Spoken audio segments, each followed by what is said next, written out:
Those new parking meters are insane. I think I accidentally put down a mortgage on 7 feet of curb. I kept pressing the time button. You always resist change, Elliot. And you can't sit there. That's Deirdre's seat. She's out breathing in the parking lot. Deirdre's here? You two are back together and there's a parking lot? That's a lot of questions, Elliot. Well, yeah. Well, it's just strange that Deirdre would be here.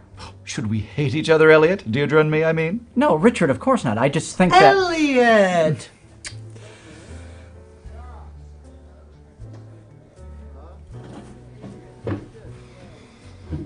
So, what have I missed? Elliot was just telling me how strange it is that you and I are together here tonight. What with the divorce and all? You'll have to ask him. No. Yes. I mean, it's good to see you two back together. Oh dear, this will make it all the more difficult. I'm confused. That happens. It hasn't been easy for you, has it, Elliot, watching Richard and me divorce? It's your lives. These things happen. It's none of my business. I feel diminished by that, Elliot. I'd hope that you'd feel you could be honest, Elliot. God, okay, yeah, it makes me really sad, the whole thing. It's not enough of a reason for Deirdre and me to stay married, Elliot. Well, I wasn't suggesting... You were just hoping. Isn't that right, Elliot? You were just hoping that Richard and I were reconciling. Maybe. Sure, if that's what you want. You can't hang your happiness on our decisions, Elliot. That puts too much pressure on Deirdre and me, and I fear our choices will make you unhappy. Richard, We can't control your feelings, Elliot, let alone our own. If we could, then Richard and I would still be in love. And you wouldn't have to choose between us. Wait, what? Choose. Choose? Yes, Elliot, choose. Richard and I feel it would be best if you chose which one of us you want to keep as your friend. Can't I keep you both? No. That would be awkward, Elliot. But you're both right here now, and that's not awkward. I beg to differ, Elliot. This is excruciating. You'll need to choose, Elliot. It's for the best. But how can I choose one of you over the other? I've known you for 20 years. I was in your wedding. I'm your kid's godfather. Do you still believe in God, Elliot? Not really, no. Then there you have it, sweetie. Why can't we just let this thing unfold? See how far it'll go. Time will tell and all that. Do you have all the time in the world, Elliot? What? Are you planning to live forever? Just amble along as if the scythe of death won't come slashing down at any minute, putting all your decisions into an unchanging context, allowing those dwindling few who will remember you for the blink of an eye to judge you with impunity? That's why I fell in love with you. And yet... Don't finish that, Richard. We both know the reasons why. Let's turn to Elliot. If I had a magic wand, I'd tap you on the head and insist that you live indecisively forever. Or a voodoo doll. A positive voodoo doll. I'd pull all the needles out and you'd feel no pain. You don't believe in God, but you believe in voodoo dolls. Deirdre and I are trying to live intentionally, Elliot. We can stick the pins in or pull them out. It's our choice. Your use of metaphor drove me from the marriage, Deirdre. Like a maggot from a corpse. That's a simile. Oh my God, Elliot. We're talking about process rather than content. I'm just trying to explain to Deirdre how her linguistic tropes made life unbearable. For me.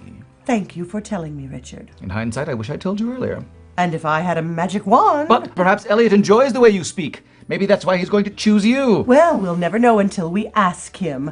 I just hope he has the courage to speak the truth. Guys. Oh, well, of course.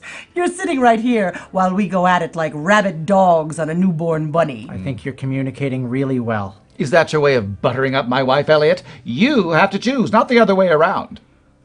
Pick me. Pick me. Please don't let's be craven, Deirdre. I want what I want, Richard. You never understood that. And I want Elliot to choose me. I always wanted you to be happy. Your demands were too great. Is wanting to be a Parisian chanteuse too much to ask? You don't speak French, and your timbre is too bright. Then the least you could have done is join me in my disappointment. You see what I mean, Elliot? The woman is mad. How dare you talk me down so that Elliot will be besieged by doubt and so choose you as his friend? No sane man would choose a derelict fiend like you, Deirdre. Are you saying that you're crazy, Richard? Is that it? That our marriage was just a symptom of your insanity? I think I want to go home. Put a plug in it, Elliot. You're staying put until the bitter end. I won't be dragged to the mire of matrimony alone. You alliterative asshole. Stop!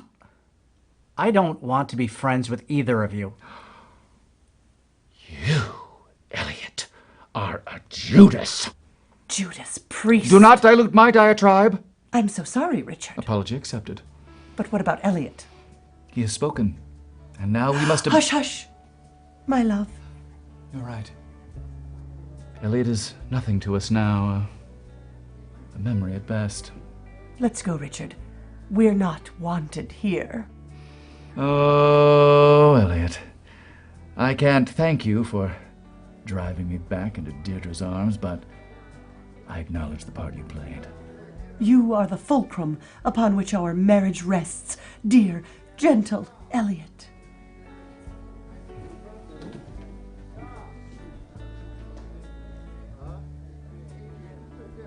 Check, please. I told Richard I forgot my purse. I know it's me you would have chosen. It can be our little secret. As far as you and I are concerned, this conversation never happened. Call me, but not on the home phone. It was I, wasn't it, Elliot? The one you would have chosen. Don't react. Just exhale, and I'll take that as a yes. I knew it! Handball Tuesday? I'll teach you how to play. You have the legs for it. You're so lucky you aren't married.